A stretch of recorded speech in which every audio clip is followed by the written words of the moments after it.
natin ito sa araw na ito sa gagawin kong Zoom meeting.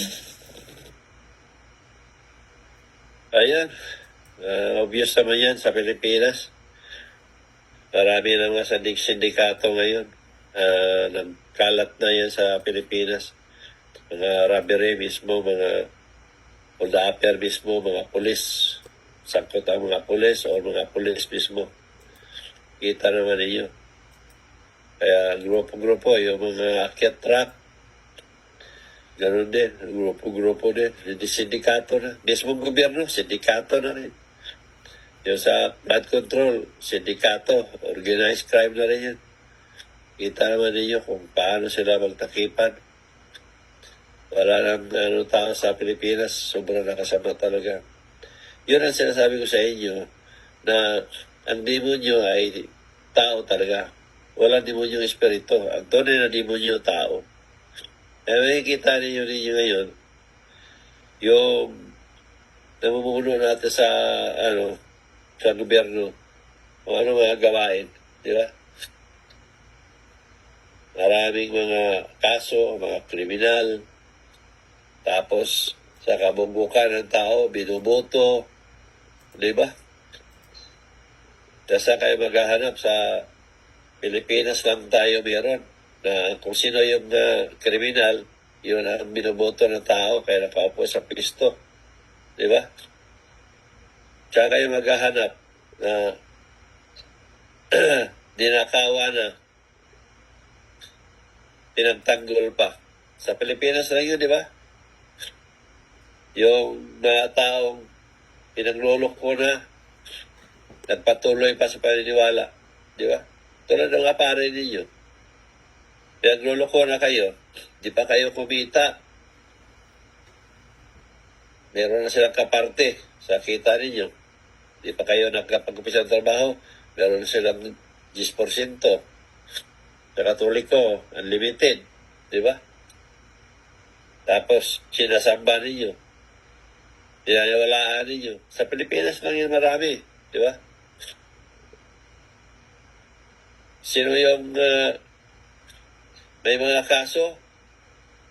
Sila yung pinaniwalaan ng mga sa gobyerno. Di ba? Yung mga may kaso, nangakulong, may mga karamanluman na kaso, yun ang ginagawang state witness. Ginagawang witness, di ba? Tingnan mo yung sa NBI, daming kaso pala, pero yun ang witness ng prosecution.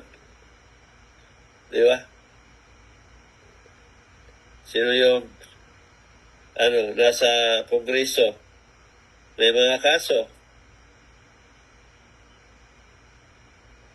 Di ba? Yung nagpaya ng impeachment kay Sara, mga pare, mga pastor, di ba? Si Abante, pastor. Si Padre Prabe, pare. Nagkakampi-kampi na nga, masama. Kung bilangin na natin, nagkampi-kampi talaga sila. Si Luistro, yung asawa niya na tinago na may kasong rape ba yun? Yung kaso sa asawa niya.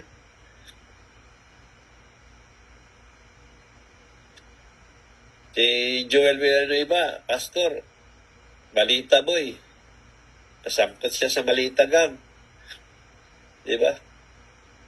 Si Cuscudero, kasama sa Malita.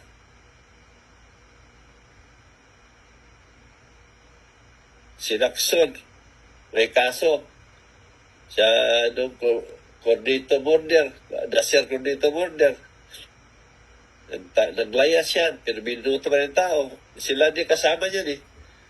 Si Soto, Malita boy din. Base sa mga testimony ng ex-marine. Si Rapi Tulfo, ang galing lang yan sa may mga OFW na may mga problema sa mag-asawa. Pero siya din pala, may kaso din pala sa asawa niya mismo. Di ba? yung anak pa niya, nasa congressman na nagbabayad ng daang-daang libo doon sa beer house lang sa Amerika, di ba? Si kapatid niya, si Bindalo, di ba? May kaso din sa Amerika. Ang dami, magsama-sama nga sila. O ano-ano. Yung hilira nila dyan, mga hanay nila, ang dami nila pag himay natin sila, marami silang mga kasong hinaharap sa buhay nila. Tapos yun yung ngayon,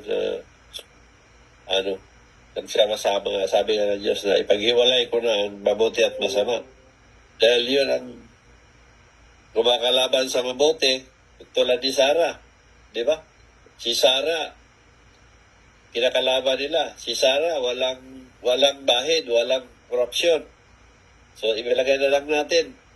Kasi makita naman talaga natin na wala siyang korap. Kaya siya humiwalay sa hanay ng mga mangurap kasi hindi siya korap. Kasi kinasuhan dahil siya nga yung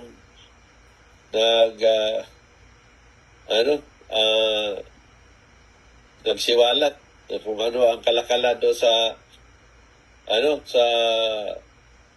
Senado tsaka sa Kongreso. Kaya siya kinasuhan kung ano ginawang inibintong kaso. Di ba? So, nandiyan na siya sa kabutihan. Sino mga kasamahan niyang kabutihan? Si Cayetano, walang kaso. Hindi tumatanggap ng pera sa blood control. Walang tinatanggap ng pera na blood control ang kapatid niya. Si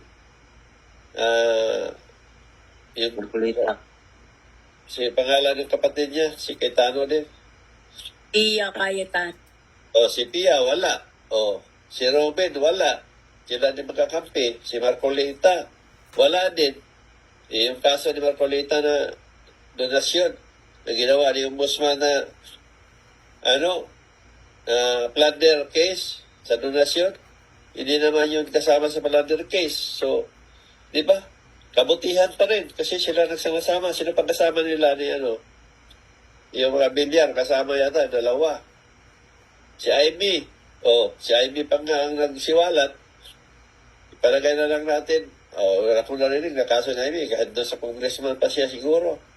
Hindi ko alam kung may kaso siya wala. O palagay na lang natin biro. Baka na-realize na Amy na maging ayos naman na pamalakan sa gobyerno o nagbago siya. Hindi natin alam. Wala ko narinig ka Amy na mayroon siyang kaso sa nung panahon na congressman siya o nung duwaan siya ng congressman.